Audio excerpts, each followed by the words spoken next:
Hey there, cats and kitties. I am the Blues Man, Johnny Blues, and with this video, I'll be discussing my thoughts on episode 5 of the anime series, Keijo. I've officially seen everything, man.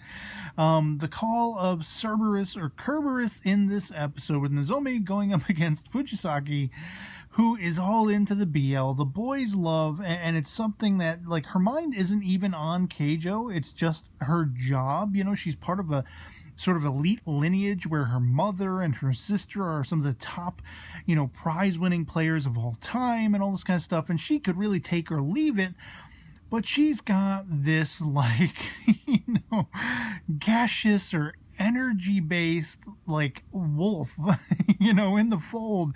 Hound of the Buttskervilles, man. It's a dog coming out of this freaking butt. And she's able to sense with her, nether regions or whatever. I'm like, what the hell are they talking about? The vibrations with her feet. She can, detect movement, kind of the, foot equivalent of what Alba can do with her hand, the hand scanning and everything like that. And it's like freaking Jaws. She's like sicking on everybody. She's literally just floating around the entire land, this, sprinkler land or whatever it is. It's wet, so it makes it that much more hard to stay on this thing because you can't get traction. There isn't any friction. You're sliding all over the place. And once again, it's a matchup where two of the women were relatively easily dispatched. One of them still is a holdover for a little while and is trying to appeal to Nozomi. Let's work together here. Let's do what Alba did in the last matchup, which actually ultimately saw her losing.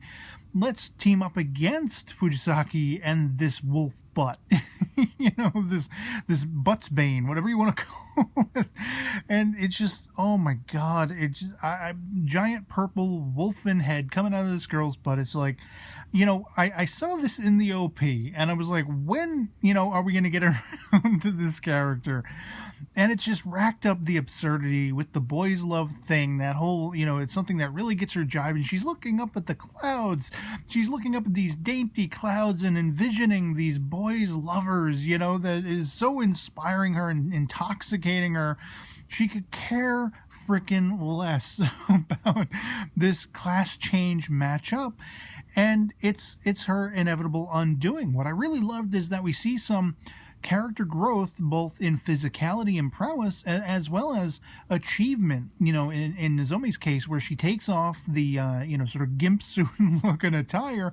She's had it on so long, she's trained with it so long, her body, much as I speculated in a previous episode discussion video, has been honed, has been defined.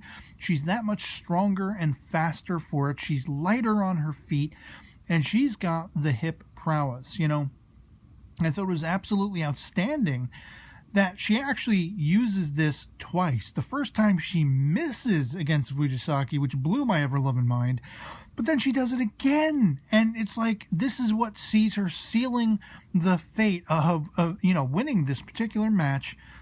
And by the end, once all the qualifications have been met, all four of the girls in room 309, even against Alba's, own perceptions that she was a failure, she failed horribly, she was inevitably going to be sent packing, she was going to give all her notes over to Nozomi, who she looks up to and really, was someone integral to making her break out of her proverbial shell.